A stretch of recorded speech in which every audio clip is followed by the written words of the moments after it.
Hello and welcome to another edition of World Talks here on TVP World. I'm your host, Benjamin Lee, and please join me and my guests on this next interview. Now, as Poland accelerates a major military buildup, the question of how to finance that rearmament is becoming increasingly political. President Nawrocki has proposed a sovereign alternative to the EU's Safe Defense Financing Program, suggesting Poland could fund military spending using domestic resources, including gold reserves held by the National Bank of Poland. Joining us today on TVP World to discuss is Witold Orłowski, economist at Vistula University. Hello, sir, and welcome to TVP World. Welcome. So first thing first, can you help us understand this proposal of using gold reserve or other domestic resources, and what's your take on it? Well, on the one hand, obviously, we know that there's the government's wish to take the EU credit with low interest, so-called SAFE program with some 45 billion of euro of very low income loans, but the loans that can be basically used only for the European armed production. So, including Poland, obviously, the government plans to use huge majority of it for the development of the Polish defense industry. And the president, who seems to be a bit unhappy about, too close cooperation with the EU, with the fact that you cannot buy the American weaponry. The president is very much pro-American in his views and, kind of a bit Eurosceptical. So his alternative is to use part of the foreign exchange reserves of Poland, especially the gold reserves that have been accumulated over the last years, to finance, basically the same expenditures, but without any limit. So if you want to buy the American jet fighters, we can do it without any restriction. The point is that, on the one hand, there is some sense in this, because Poland has got very high foreign exchange reserves, some $250 billion, 230 billions, or something like that, of US dollars, part of them in the form of gold, part of them in other forms. And actually, there's always a question that, a point that if a central bank feels that it doesn't need as much of the reserves as it is, that it's always possible to think about using the reserves, so reducing the gross debt. I mean, not increasing the gross debt of Poland, obviously reducing the net debt, because then we get rid of some assets that we've got.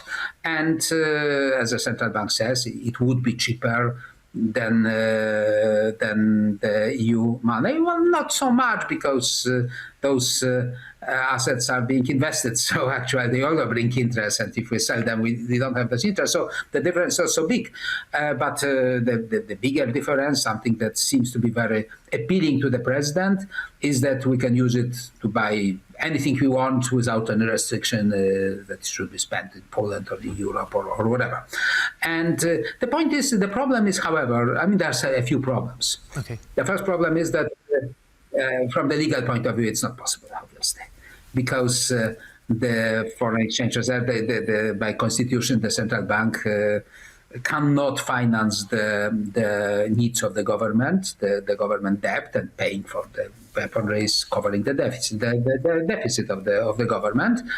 And it would require then a change of the constitution that would allow to use a part of the reserves for this type of the operations.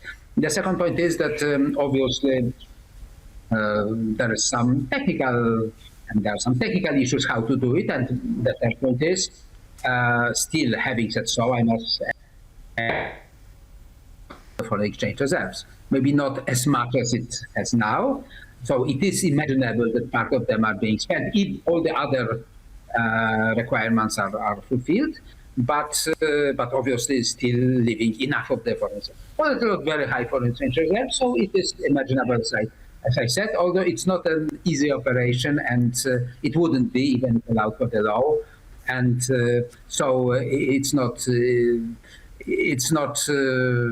real alternative. What I would say rather is that I could imagine using this type of money, if there is the agreement on changing updating the constitution and so on, using them together with the safe money, with the EU money for European and Polish expenditures, money from part of the reserves used for example, the American weaponry.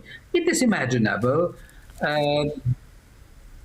However, the problem is that it seems to be not only the economic discussion, but also part of the political, to put it mildly, discussion. Right. Before going into the political aspect, though, just to sum up, it's technically doable, but legally there's a lot of technicalities and also legal issues in the way that is barring it from actually taking place. Do you foresee any possibilities, any maneuver around this, or do you think the legal and technical aspect of this will make the proposal by the president pretty much just a pipe dream? No, if the proposal of the president is made in a goodwill, that we may come back in a moment, then I can easily imagine that with somehow convincing the government to the idea that both sources of financing our armament needs can be used. Well, it is possible, obviously, to solve the problem. I mean, the amendment to the Constitution, one-time amendment allowing for one-time operations like that, is imaginable, obviously, only under the condition that both the president and the government agree that it makes sense. So if it is made in the goodwill, in the trying to find another way of, another source of financing first of all, the expenditures made outside the European Union, for example, in the United States for the armament, well, as I said, it is imaginable. Right. Do you personally think it should be done? Well, now we kind of jump into the politics at that moment. I'm not sure if you noticed, because, as I said, technically, legally, it's imaginable.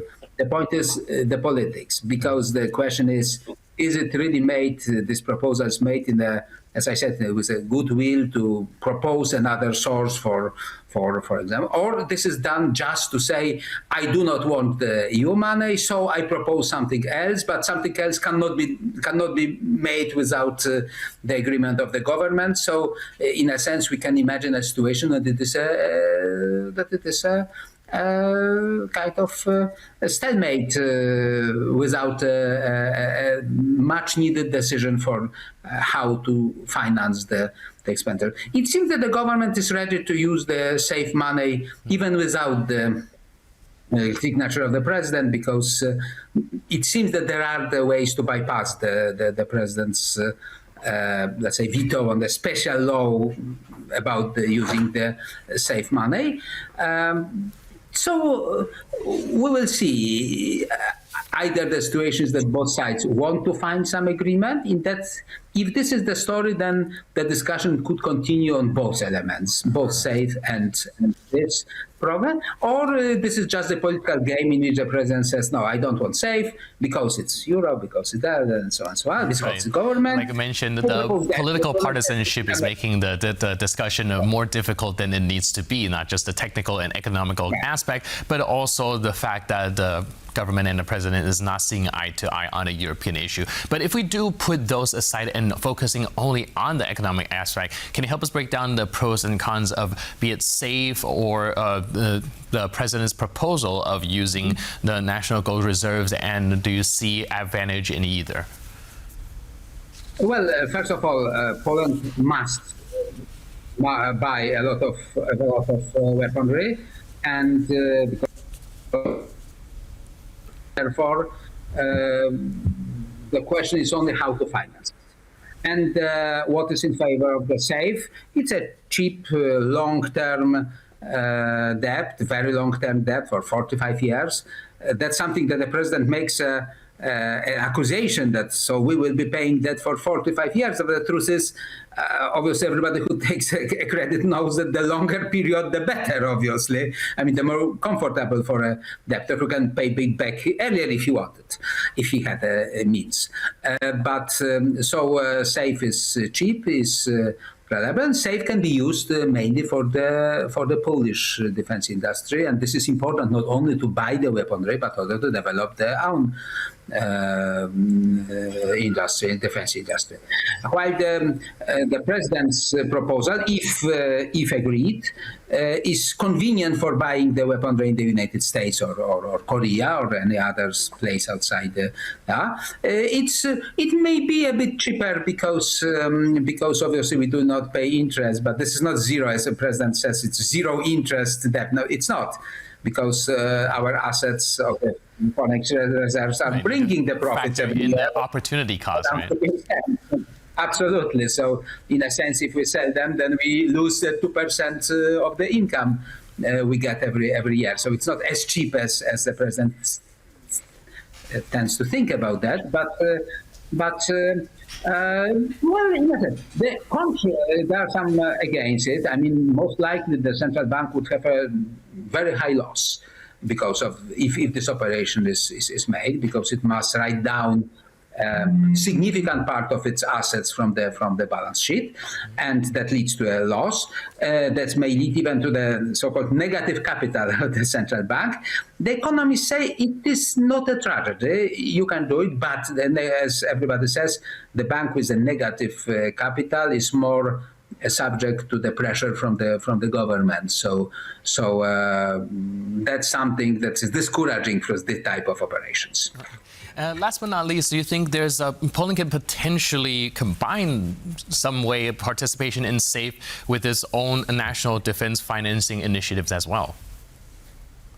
Well, as I said, I mean, that sounds as the most reasonable solution. I mean, to work parallel on both tools or both vehicles for financing. The point is that to do it, we must make sure that both sides, the government and the president, really want the agreement and not just the fight. Right. It does seem like we have to overlook some of the political issues to make sure what is best for the country. But in the meantime, thank you so much for your input and insight. Really appreciate it. And thanks for being with us on TVP World. Thank you. Yes. And thank you for tuning into this edition of World Talks. But for more news, update, and commentary, please stay tuned to TVP World.